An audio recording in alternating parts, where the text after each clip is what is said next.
కేవలం 11 సీట్లకు మాత్రమే పరిమితమై అధికారానికి దూరమైన వైఎస్ఆర్ కాంగ్రెస్ పార్టీ మళ్ళీ పట్టాలెక్కాలి అంటే, ప్రజల్లో వాళ్ళు మళ్ళీ చొచ్చుకుపోవాలి అంటే ఎంత టైం పడుతుందో, వైసీపీ కోలుకునే టైం వస్తుందా, ఆ పార్టీ పరిస్థితి ఏంది అన్న చర్చ మొదట ఫలితాలు వచ్చినటువంటి ఫస్ట్లో జరిగింది. ఈ చర్చ జరిగింది.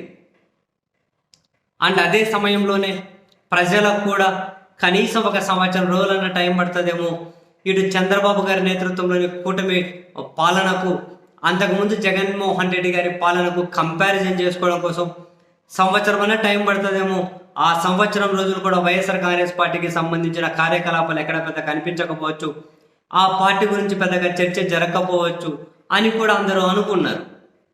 కానీ చంద్రబాబు నాయుడు గారి నేతృత్వంలోని కూటమి సర్కార్ పదే చేస్తున్న తప్పులు బుల్లెట్ ట్రైన్ కంటే వేగంగా వైఎస్ఆర్ కాంగ్రెస్ పార్టీని మళ్ళీ పట్టాలెక్కించింది అన్నది ముమ్మాటికి నిజం.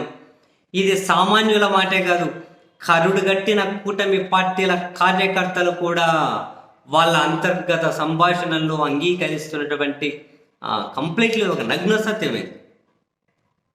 బుల్లెట్ ట్రైన్ కంటే ఎక్కువ వేగంగా వైఎస్ఆర్ కాంగ్రెస్ పార్టీని పట్టాలెక్కించారు కూటమి పార్టీలే.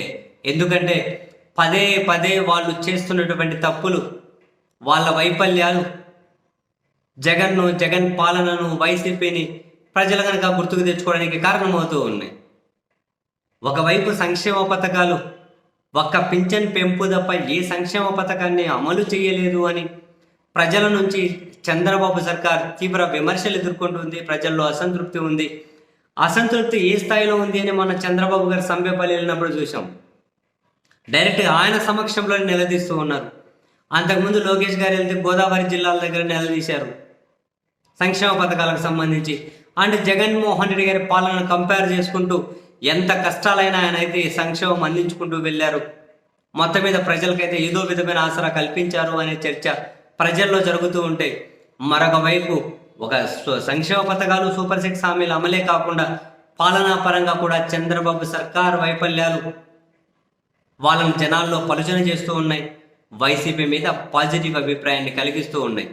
విజయవాడ వరదల దగ్గర మొదలైనటువంటి ఈ కూటమి వైఫల్యం, అంతకుముందు కొన్ని సంఘటనలు జరిగినా సరే, కొన్ని దాడులు, దౌర్జన్యాలు లాంటివి రాజకీయ కోణంలో ప్రజలు చూసినా కూడా పాలనా వైఫల్యాలను అయితే రాజకీయ కోణంలో చూడలేరుగా. విజయవాడ వరదలు ముంచేసి ఎంతమంది కొట్టుకుపోయారో కనీసం వాళ్ళకు తిండి నీళ్లు ఇచ్చే పరిస్థితి కూడా లేకుండా పోయింది. చివరికి అగ్గిపెట్టే కొవ్వొత్తుల మీద కూడా ఏ ఖర్చులు ఎంత పెట్టారో అనే చర్చ జనంలో ఎంత పెద్దగా జరిగిందో మనం చూసాం. అక్కడ నుంచి మొదలెడితే లిక్కర్ షాపులు విడిగా లిక్కర్ షాపుల దగ్గర నుంచి, బెల్ట్ షాపుల దగ్గర నుండి, ఇసుక విచ్చలవిడి దోపిడీ దగ్గర నుండి, వీళ్ళ దౌర్జన్యాలు, దాడులు ఇక్కడ నుంచి మొదలైతే మళ్ళీ తిరుపతి లడ్డూ ప్రసాదం మీద చేసినటువంటి చెత్త విమర్శలతో వీళ్ళు అధపాతాళానికి పడిపోయారు. తిరుపతి లడ్డు మీద చేసినటువంటి చెత్త విమర్శలతో అధపాతాళానికి పడిపోయారు. ఇటువంటివి చాలా. తర్వాత తిరుపతి తొక్కిసలాట దగ్గర నుంచి తాజాగా మళ్ళీ తిరుపతిలో డిప్యూటీ మేయర్ ఎన్నిక వరకు కూడా కేవలం ఒకే ఒక కార్పొరేటర్ను పెట్టుకొని ఇంత దౌర్జన్యాలు, ఇంత అరాచకాలు, చివరికి తిరుపతి ప్రజల్లో కూడా ఇటువంటి దారుణాలు మనం ఎప్పుడూ చూడలేదురా బాబు, జగన్ ఉన్నప్పుడే ప్రశాంతంగా ఉండే, ఇవేం దౌర్జన్యాలు, నడి రోడ్డు మీద దాడులేంటి, ఇల్లు కూల్చివేతలేంటి, ఈ కిడ్నాపులేంటి, తిరుపతి ప్రజలు కూడా ఆశ్చర్యపోతూ ఉన్నారు. ఈ వరుస పెట్టిన సంఘటనలు ప్రభుత్వం మీద అసంతృప్తిని కలిగించడమే కాదు, జగన్మోహన్ రెడ్డి గారి సర్కార్తో కంపారిజన్ కూడా కారణాలు అవుతూ ఉన్నాయి.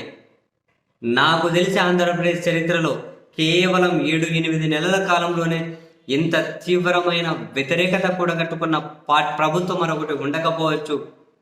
అండ్ అధికారంలో ఉన్న 6 నెలలు 10 నెలలు ఎలా చేస్తారో చూద్దాం అని చెప్పే పరిస్థితి కూడా లేకుండా అంతకంటే చాలా వేగంగానే వీళ్ళ అసంతృప్తి మూటగట్టుకోవడం, వీళ్ళకంటే ఇటు ప్రతిపక్షంలో ఉన్నటువంటి జగన్ వైసీపీని ఎన్నో రెట్లు మేలు అనే అభిప్రాయం ప్రజల్లో కలగడం డెఫినెట్లీ కూటమి ప్రభుత్వానికి మోగుతున్నటువంటి గంటలు వార్నింగ్ లాగే చూడాల్సి ఉంటుంది.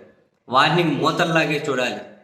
మరి వాళ్ళు ఓవర్కమ్ చేసుకుంటారు, లేకపోతే వాళ్ళకేమన్నా కనుక వాళ్ళ ప్లాన్స్ వాళ్ళ ఆల్టర్నేటివ్స్ ఏమైనా ఉన్నాయో, ఇన్ని చేసినా కూడా మళ్ళీ మనమే గెలుస్తాంలే అనడానికి వాళ్ళకి ఇంకా వేరే ఏమైనా దారి ఉందో తెలియదు మరి.